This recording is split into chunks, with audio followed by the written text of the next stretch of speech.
Hello everyone.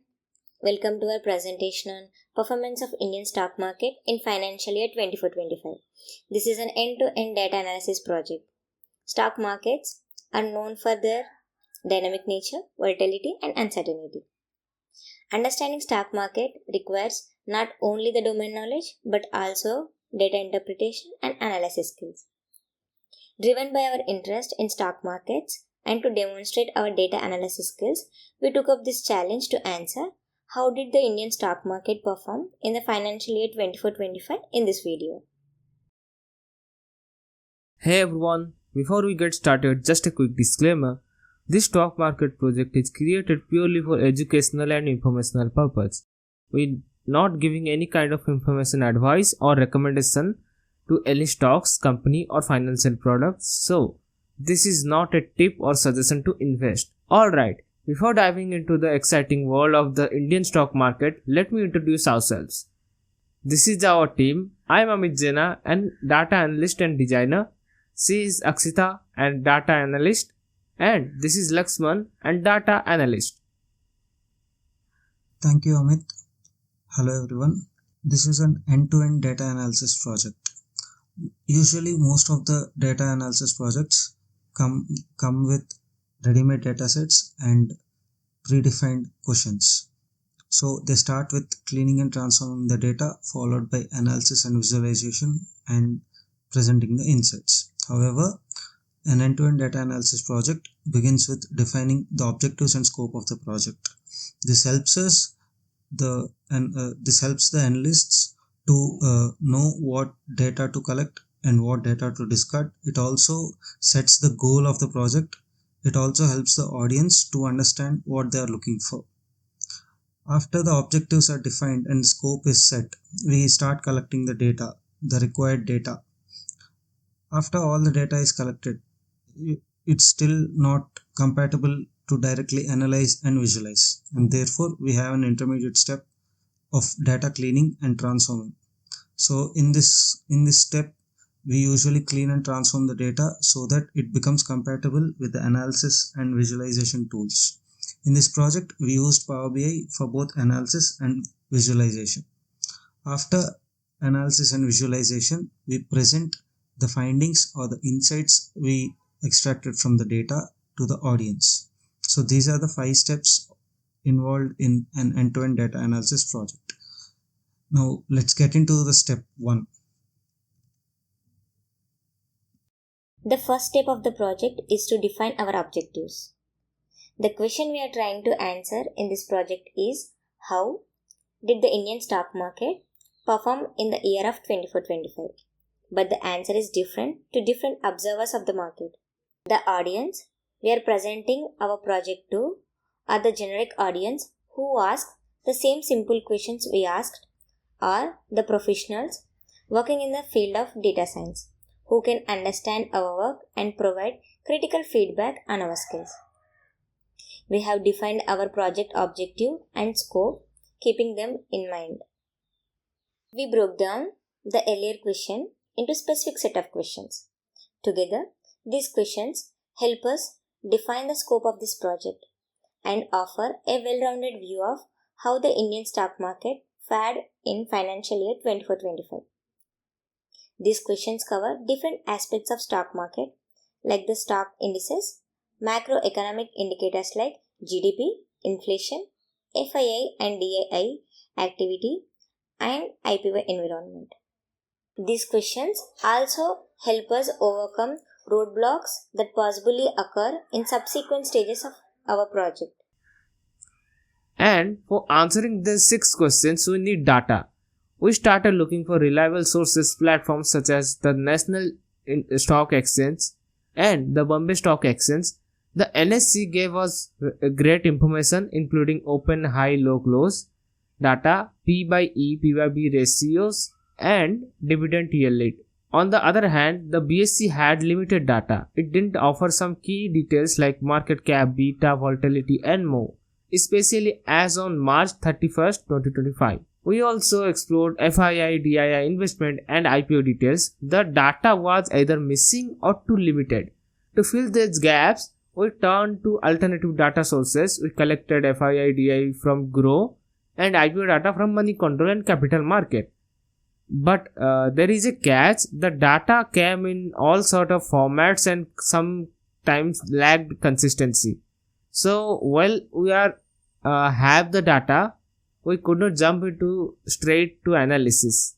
We had to clean and prepare it first, then we can bring us to the next step, data transformation.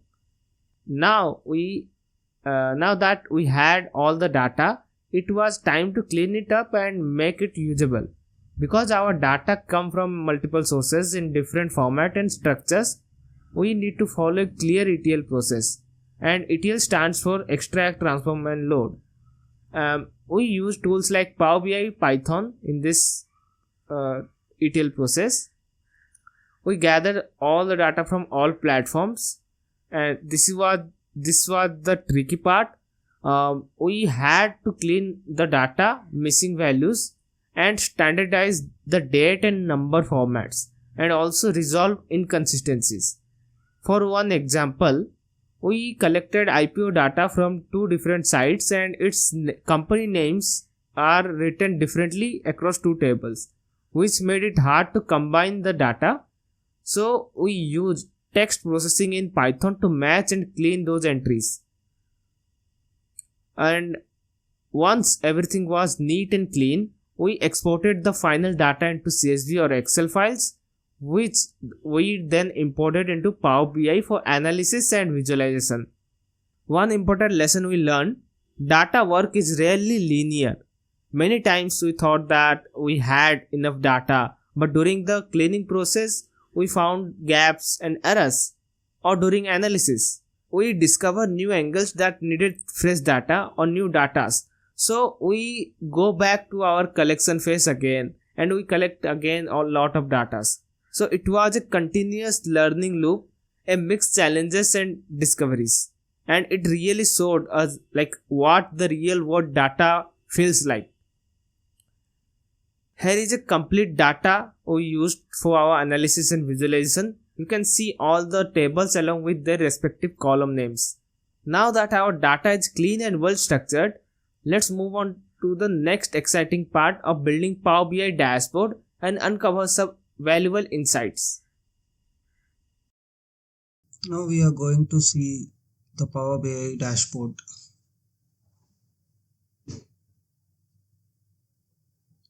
So this is a Power BI dashboard with 3 pages of report. The first one is executive summary, followed by index and sector trends, and followed by IPO summary. Let's see executive summary. This slide contains the highlights in a nutshell of all the important events that influence stock market that happened in this year. The first chart shows FII DII activity. FII implies foreign institutional investment and DII is domestic institutional investment. Notice that FII has been negative for almost the entire year, highlighting the net outflows or stock selling by foreign institutions. However, its effects are neutralized by a resilient domestic net inflows or buying. The second chart is about advances or decliners ratio, which is an important indicator of market breadth. Observe the steady downtrend of advances decliners ratio, from which we can infer that more stocks ended up in losses than in gains as the year progressed, which is a bad sign. Then we have macroeconomic parameters that inform us about Indian economy over the period of 24-25. GDP growth rate stood at 6.2% this year compared to 6.5% in 23-24, whereas fiscal deficit is 4.9% of GDP this year and 5.6% previous year. Finally, the fourth chart shows the repo rates announced by RBI this year. RBI walked a tightrope of not increasing or decreasing the basis points in order to control inflation. The efforts seem to pay off as the inflation is contained to 4.2% this year compared to 4.7% last year. The second slide gets into details of indices and sector trends of NSE and BSE.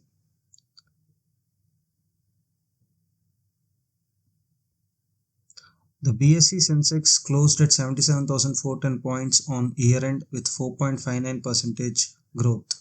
On other hand,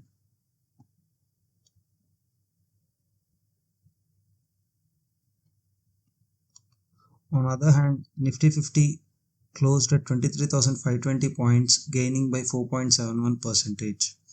Then we have P by E, P by B, and dividend yield, three important valuation indicators of an index.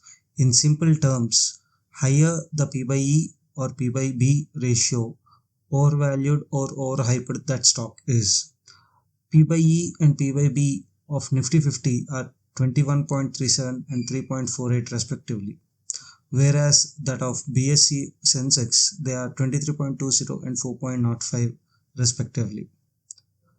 Coming to the first chart, it displays the daily closing price of index this year. The index started to rise from April to October gradually and started to fall until February. This is confirmed by the quarterly chart below, where Sensex has seen profits in the first two quarters and losses in the next two. The right side chart gives us a quick summary of sectoral and segment indices performance. Healthcare is the top performer with 16% price rise, followed by bank with 10.47%. Realty suffered the worst blow, losing 10% in stock price. Coming to segment indices, mid cap outperformed large cap and small cap, gaining 6.22%. The third slide is about IPO performance. IPOs are the new stocks entering the stock market. Their performance sheds light on future prospects of the market. From the slide, we observe that there are total 256 IPOs launched this year of total issue size of 164,000 crores.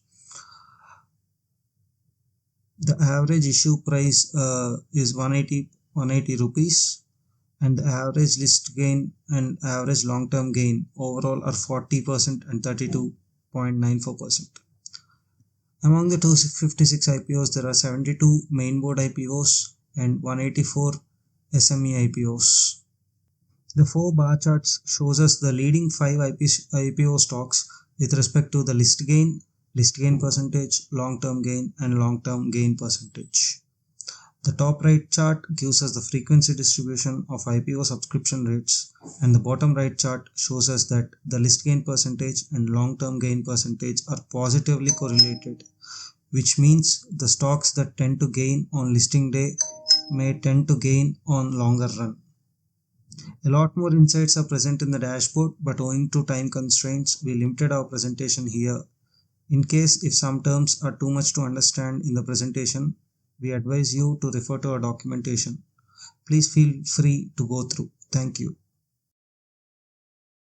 We have reached the final frontier in our project. To summarize the detailed analysis, the Indian stock market closed the year with a moderate growth driven by strong sectors like healthcare, banking, and IT. Despite global challenges and FII outflows, domestic investor support kept the market stable. The economy showed resilience with steady GDP growth and low inflation, while IPO market stayed strong, reflecting investor confidence. Thank you for watching this video till now. If you have any kind of feedback or suggestion, you can mention that in below comments, or you can go to our documentation. Otherwise, there are our social media handles. You can reach out to us and ask about questions regarding this project, or do not forget to like this, share with your friends, and thanks for watching this presentation.